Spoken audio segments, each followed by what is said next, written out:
Good afternoon, Trinidad and Tobago. I'm Mahalia Joseph Wharton, and this is TTT News at noon. Topping the news at this time. Despite dwindling hydrocarbon levels, Prime Minister Dr. Keith Rowley says Trinidad and Tobago is doing well in the energy sector. During his budget presentation on Thursday, Dr. Rowley pointed out the day he became Prime Minister, he understood that his #1 job was to keep Trinidad and Tobago in the hydrocarbon industry. He noted that one of the first things his government did was to look to neighboring Venezuela and also start negotiations and restructuring of companies. As a result of the continuous successful negotiations, Madam Speaker, the Minister of Finance and the Minister of Energy could have reported of the billions of additional earnings that we have got, which we were not going to get had we not done those negotiations. We have restructured Atlantic LNG, a major development. Meanwhile, in addressing the closure of the Point-a-Pierre refinery, Dr. Rowley took the opportunity to remind the Parliament why the government had taken the decision to close the plant in the midstream sector. We used to be engaged in refining oil when we had a production level in the country that could support the refinery. Our production, our ability to produce more is not there.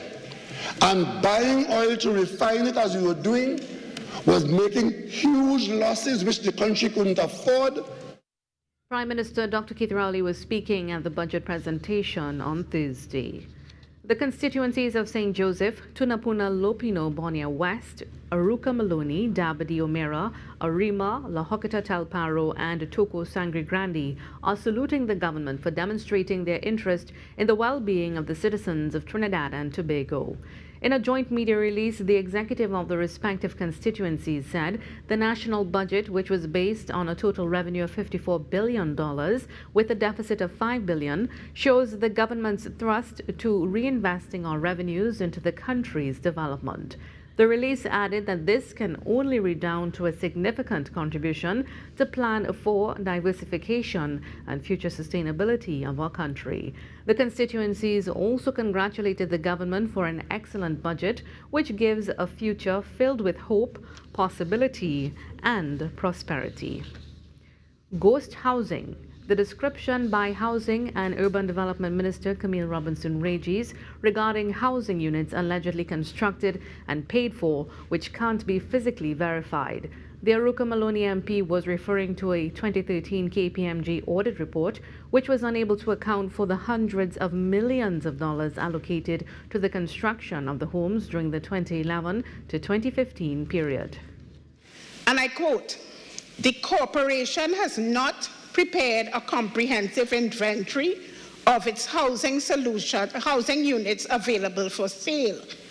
There is an unanalyzed sum of approximately $789 million representing costs of housing units that could not be attributed to identified or identifiable physical structures."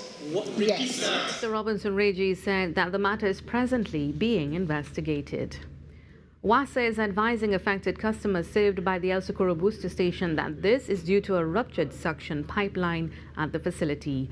The booster station was inundated with water this morning, causing flooding along Unan Trace in El Socorro South. In a media release, WASA said emergency works are currently underway and is expected to be completed by 8 p.m. today, Friday. It said the majority of affected areas would be in northwest Trinidad from Barataria to West Moorings, including Belmont, Woodbrook, Long Circular Road, and Cascade. The authority said it may take up to 24 hours for the supply to normalize to some affected areas following the completion of repairs. And now for the weather for the period this afternoon, Trinidad and Tobago will experience mostly hot and sunny conditions despite the isolated showers. There is the low chance of the isolated afternoon heavy shower or thunderstorm over Trinidad. Seas are slight to moderate with waves up to 1.5 meters in open waters, below 0.6 meters, occasionally choppy in sheltered areas. This is TTT News at noon. Follow us for these stories and more on Facebook, X, formerly known as Twitter, Instagram, and YouTube at TTT Live online.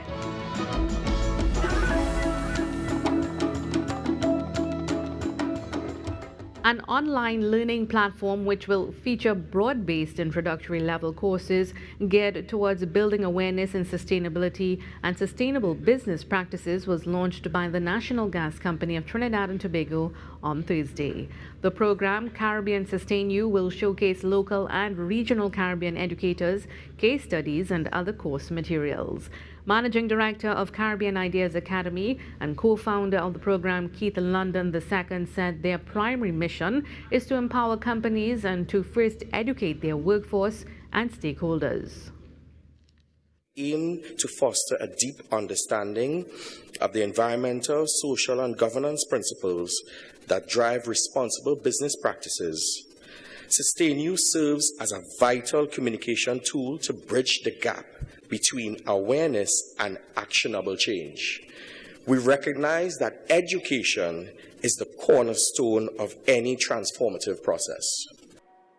President of NGC, Mark Loquan, said education and awareness is part of dealing with the effects of climate change.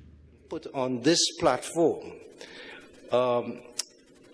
which has the leanings of the introduction of what climate change does to your business and ESG and all of these issues that we will face for a long, long time. I would say this is one piece in the puzzle. More news after the break. Stay with us. Boss, I'm not coming to work today. I can't see. No, nothing wrong with my eyes. I just can't see myself coming to work today. I don't care what time of day it is. I'm drinking rum today. I'm having fun today. Yeah! Holiday. Today is a holiday. I don't care what nobody say. I'm not going to work today. Holiday. Today is a holiday.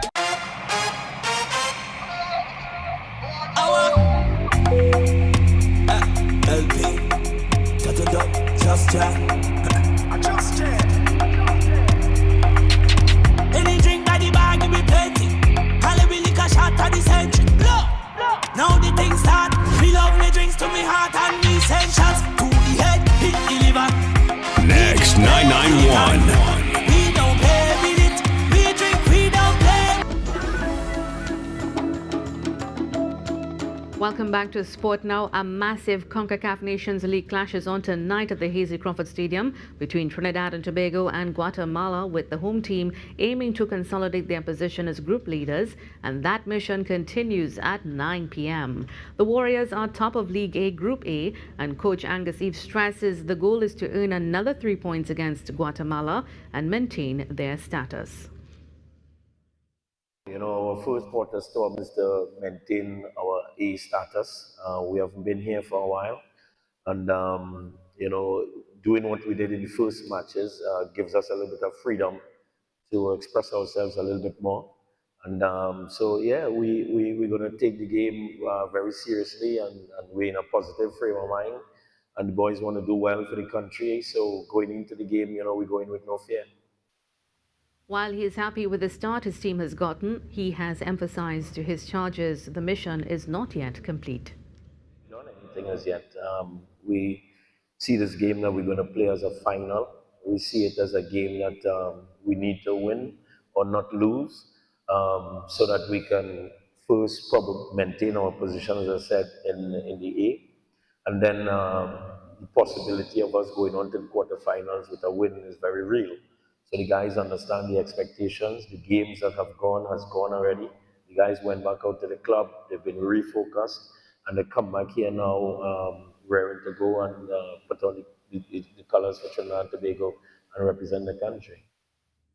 Cricket West Indies on Thursday confirmed the squads for 7 of the 8 teams that will compete in the CG United Super 50 Cup.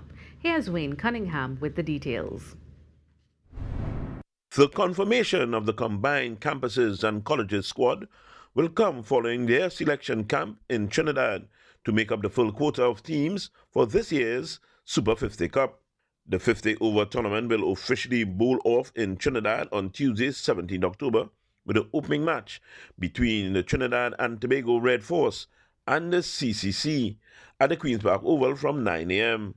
Also on Tuesday, the Guyana Harpy Eagles will face the Windward Islands Volcanoes at the Brian Lara Cricket Academy in the first televised match at 1 p.m.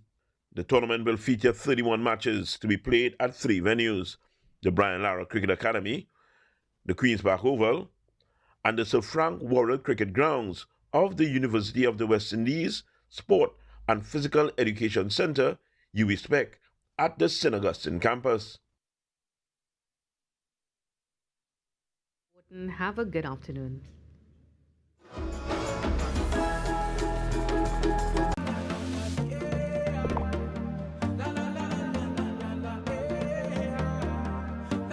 This is TTT. Live for local.